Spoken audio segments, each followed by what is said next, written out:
Welcome to the Bookistrator, where I share the stories I love through illustration. I hope you don't get seasick because our book today is The Isle of the Gods by Amie Kaufman. This is a high-sea adventure YA novel set in a magical world where magicians are everyday people and the gods speak to those who listen. This story was action-packed and a little darker than I'd been expecting. I loved the mythology spins and the varied viewpoints we got from such different people on both sides of the narrative. With all that being said, let's get into the time lapse. Right at the beginning here, I need to apologize.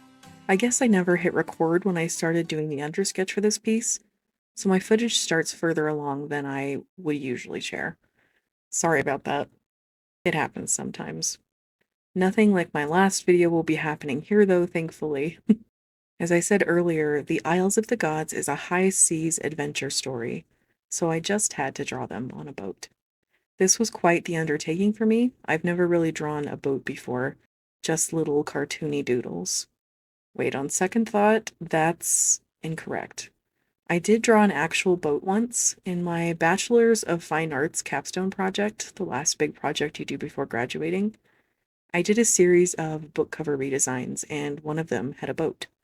I'll share that here on the left for you to see. This book, River Keep by Martin J. Stewart, is an all-time favorite of mine. I'll definitely be making a video for it on this channel at some point. And while I still have some fondness in looking back at that old piece, it'd be fun to take a new stab at it too. All this to say, I have now drawn 2 boats. Incredible, I know. This one was immensely more difficult than the last, however, as I had to figure out all the boards and depth and perspective. I also had to draw the 3 occupants in perspective as well, which also made it challenging. But I persevered, as you'll see here, where I draw and erase and draw and erase over and over. But let's get into these characters. Our leading lady right in the front is a teenage girl named Selly Walker. Selly grew up on the ships her father captained and is itching to get her first real command. Her father left his main trade ship in the capable hands of one of his crew, Captain Redsa, who is working her to the bone. Hoping to be reunited with her father in the North Passage, where the rest of their fleet is working, she gets a belated and disappointing letter from him telling her it will be another 6 months. Frustrated, she makes a wild decision. If he wasn't going to come to her, she'd go meet up with him. It would be dangerous and against his wishes, but Selly was done living under Captain Rensa's thumb. But her plans were thwarted by a smiling young man with plans of his own. Leander is the guy leaning back with that carefree smile on the left. He's the Prince of Alinor and is all winks and flirtations. Selly's captain changes course when he comes aboard, letting the crew know they have a new and secret destination to undertake. Prince Leander needs to travel with the utmost secrecy to the Isles of the Gods, make a sacrifice to his patron goddess Berica, and hopefully prevent a war from breaking out between Alinor and their enemy country, Malacea. Every 25 years, a member of the royal family needs to embark on a voyage to the Hidden Isles to make a sacrifice, great enough to strengthen their goddess so she can keep her sibling god, Masayan, asleep. With all of the turmoil between the kingdoms, Selly, who doesn't really see the importance of the gods, thinks her prince's time would be better spent forming alliances than making a trip to the Isles. But her plan to escape and reunite with her father is stopped when their ship casts off in the middle of the night. There's a lot more that happens amidst these early plot points, but I want you to enjoy experiencing them just like I did, if you give this story a chance. Obviously, I recommend doing so. I loved this book. But who is this third person in the boat? Keegan Woolsey has a few secrets of his own and is horrified to see his old classmate, Prince Leander, on board the ship. Keegan is on the run from his family and trying desperately to get to the revered bibliothèque, a place of learning that is also a neutral territory from the other countries set on war. But just like Selly, his plans are also being derailed due to the prince and his mission. While I loved all 3 of these characters, Keegan was definitely my favorite. He's just a nerdy scholar who wants to research and learn and read in peace, away from all of the craziness going on in the kingdoms. It's not drawn in here yet because it won't be coming in until there is color on this piece, but I put little flecks of black ink on his fingers later on. an indicator that this pale boy really doesn't belong on a boat. As you just saw in the image, there was a bit of mental acrobatics going on as I tried to figure out this boat. I discovered pretty quickly that interiors are much trickier to draw than exteriors, because of course the outside paneling on the vessel covers up all of the geometry on the inside. I did do some rough studies in my sketchbook beforehand to kind of figure out the shapes I needed, which helped. Is it perfect? Absolutely not. But I think it's apparent that this is in fact a boat. The characters feel like they are sitting on those benches, and it's not ridiculously inaccurate to the point that it would be jarring for people to look at. To me, that is a success. In the end, I actually struggled more with drawing those barrels by Selly and Leander, even though they are far less complex. The perspective of a rounded tub was hurting my brain, so I had to redraw them several times till I was satisfied enough to move on. And while the first two characters, Leander and Selly, were pretty easy to draw overall, I really struggled with Keegan here. The perspective was so weird, and I couldn't quite understand why every attempt I made wasn't working. I really should have just looked up a good reference or had someone pose for me, but sometimes I'm really stubborn and feel like I can just figure things out myself. That's a dumb mindset and more time consuming in the long run. But will I change? Probably not. Is there anything in your life like this where you're just too stubborn to change, even if it would be immensely easier on yourself and anyone involved? I think we can all be this way to some extent. I hope so, at least. So it's not just me. I've got 3 more things to draw here before we get to color. 2 flags being stirred by a potentially magical wind, and a small paper boat. The boat will be done in about a second in real time, so what I have to say about it won't really overlap. But I wanted to make sure and mention it.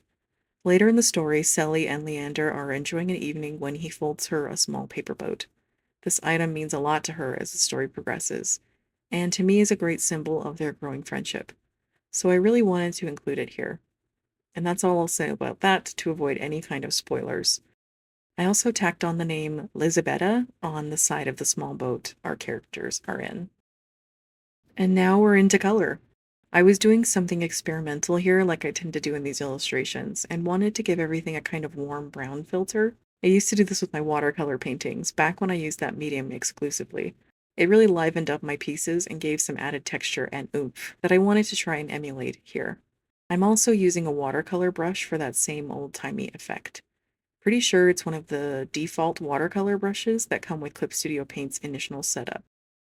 If you pause, you might be able to see the name. I'm too lazy to try and figure it out. This video and the painting itself also marks my switch up from Adobe Photoshop to Clip Studio Paint. With the horrible experience of my Animal Crossing video that I shared last time, it was definitely time for a switch up in programs. That was honestly really hard for me. I'm still pretty new to painting on a computer at all, so trying a new software hurt my brain. I learned digital illustration in college using Photoshop along with the other Adobe program Illustrator. They were the only ones I'd ever tried during that education, so the switch definitely took me some time and many YouTube tutorials to figure out. Also, I feel like I need to say that this is absolutely not a sponsored video, just so you know. Clip is a great program, and I really enjoy it now that I've got it figured out. There's still a lot to learn for sure, but I'm so grateful there's a software out there that can not only compare but exceed what I had when I used Adobe products. I'm getting close on screen to finishing the flat coloring, but I hope you're not mad at me when I say I'm about to redo them. I really like the watercolor feel of it, of course, but I miss being able to do my texture lines. The 2 textures seem like they would clash if I put them on top of one another, so in a moment here, I'll save this color and do it in a much flatter way. No texture with this brush, just straight up color. I wanted to test and see if I did in fact prefer one type of texture to the other one I had in mind, so I'll try both. And spoiler alert, but I do go with the second option. In this book, The Isles of the Gods, anyone can be born as a magician, with bright green tattoo-looking lines on your forearms. As a baby, they start out as just long rectangles, kind of like a slab of marble that will one day become a beautiful statue. These tattoos will take on different shapes, showing the world the element that you can use. It's broken down into the simple categories of air, water, fire, and earth. Leander, our smiling prince in the boat, is an extremely powerful magician. He can harness several of the elements and use them at his will. His tattoos are insanely detailed and prominent. I was so excited to get to draw them, and on the left you can see some of my ideas. I was going with a really swirl design, as to me Leander is primarily an air magician, even if he can also use other types. But as I worked on this piece, I realized the pose I have him in was just the perfect angle for him to appear relaxed and in control, but also completely obscure his magician marks. Nice one, Amber. You'll be able to see a hint of them later on, just a few lines of bright green against his warm skin tone. Our girl Selly here was also born a magician, but instead of aging into some kind of elemental user, she's never been able to use her powers, even if she has any. And her tattoo itself has remained the long, solid green strip on her forearms, just like they were when she was a baby. An embarrassment that she tries to keep hidden beneath gloves and long sleeves. This imbalance between her and Leander is another great contrast that makes the two of them such great foils to one another. Selly has had to work her whole life and has the muscle and calluses to prove it. Leander goes to parties and is always in the public eye with a charming smile he uses to keep people on his side. But despite their differences, Selly and Leander learn to work together, and it was this moment I wanted to depict in my painting. I won't really get into the circumstances as I want you to enjoy the story, but there's a part in the book where they are in a lifeboat, and Leander is explaining how easy it is to influence the spirits. Selly is frustrated by this, of course. No amount of tutoring or working hard has helped her use magic. But for Leander, it seems as easy as breathing. Side note here, I loved this section of the story. It felt like a really apt analogy of talent versus practice to me. Where some people are just born with an innate gift like Leander, who can use it flawlessly with little to no effort. Selly, on the other hand, cannot grasp the concepts and has never made a step towards getting better at it. I feel this in my soul when I think of math. I've always been bad at it. The formulas don't stick in my head, and I have a hard time visualizing what it means or how it works. Many people have told me that's how they feel about art, which just blows my mind. Do you have any large gaps in your understanding of things like this? I'd love to hear about it in the comments below. But enough of that tangent. Let's get back to the story. In the book, we learn through several scenes and interactions with characters that you need to offer a sacrifice to the elemental spirits for them to do your bidding. Usually this is something simple, like the last crust of bread from your lunch in exchange for them to light a fireplace, or a handful of matches for wind spirits to speed your ship along. The more complex the task, the greater the sacrifice that needs to be made. I love the simplicity of this system of magic usage, and because I understand the rules so well, it sets up scenarios where the characters have to use these methods in ways that I just viscerally understood the cost of. Along with our trio here in the boat, there are two other point of view characters that we see the story through. One is Jude, a young man who also attended the same school as Leander and Keegan, but unlike his classmates, he's fallen on times so hard, he works for a gang to keep a roof over his and his mother's heads. It's painful watching Jude and his decision-making as he clashes with the others and weaves in and out of the narrative. The other character whose head we get to sit in during the story is a young woman named Laskia. She is the second in command of the gang that Jude works for. Her sister Ruby is in charge, and boy does Laskia know it. She's a devout follower of the sleeping god of risk, Messian, and is trying to hasten his rise from his forced slumber. Laskia has a lot to prove and many people to push out of her way, namely the prince who is trying to prevent the war that will save her country. This book was a wild ride. Just when things felt like they couldn't get any worse, I was proven wrong over and over again. Our three characters I drew here go through so much.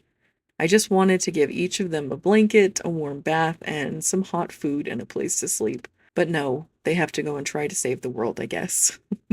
On screen, you'll see the wind elemental spirits that are circling the air around the boat. This was the scene I just had to draw. This moment where Selly sees the spirits for the very first time. They're described as looking like fireflies or the glint on water, the reflection of light in the air. This moment was so poignant to me and has such rich imagery. It just had to be the one I depicted. When I was working on this piece in late 2024, I was desperately trying to finish it for a book event, where I'd be meeting Amie Kaufman, the author. I didn't get it finished, unfortunately, but I took what I had when the event rolled around. It was really fun to get to show her what I was working on. I remember her being delighted by the likenesses of all 3 characters and geeking out with me over the little details I'd thrown in, like the paper boat and Keegan's extinct fingers. But my proudest moment was when she complimented not only the structure of my boat, but the way Keegan is gripping the oar to keep them on course. Research pays off, people.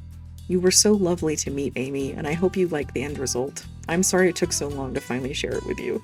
I'm so glad this image is now out in the world, and I hope you guys had a lovely time watching it come to life and hearing what I had to say about my experiences with this story. With all of that being said, let's take a closer look at the final image.